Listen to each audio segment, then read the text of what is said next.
தமிழகத்தின் பல்வேறு பகுதிகளில் நடைபெற்ற செய்திகளை சுருக்கமாக பார்க்கலாம்.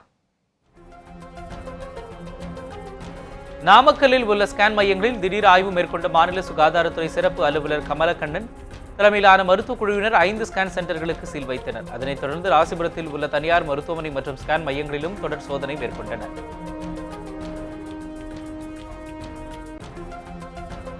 சேலம் மாவட்டம் சங்ககிரி அருகே நின்று கொண்டிருந்த லாரி மீது ஆம்னி கார் மோதிய விபத்தில் கருங்கல்பாளையத்தைச் சேர்ந்த ராகவன், மனைவி சாரதாமணி ஆகியோர் சம்பவ இடத்திலேயே பரிதாபமாக உயிரிழந்தனர். மேலும் விபத்தில் படுகாயமுற்ற 4 பேர் சேலம் அரசு மருத்துவமனையில் சிகிச்சை பெற்று வருகிறார்கள். ஓசூர் ரயில் நிலையத்தில் தென்மேற்கு ரயில்வே பொது மேலாளர் அசோக்குமார் குப்தா ஆய்வு மேற்கொண்டார்.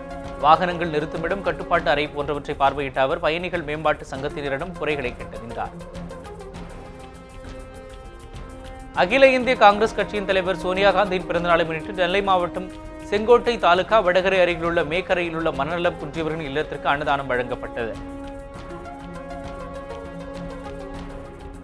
சிவகங்கை மாவட்டம் மானாமதுரை அருகே அரசு உயர்நிலைப் பள்ளிகளுக்கு மாணவர்களை ஏற்றிச் சென்ற ஆட்டோ கவிழ்ந்து விபத்துக்குள்ளானது. இந்த விபத்தில் 2 மாணவிகள் உள்ளிட்ட 4 பேர் படுகாயமுற்றனர்.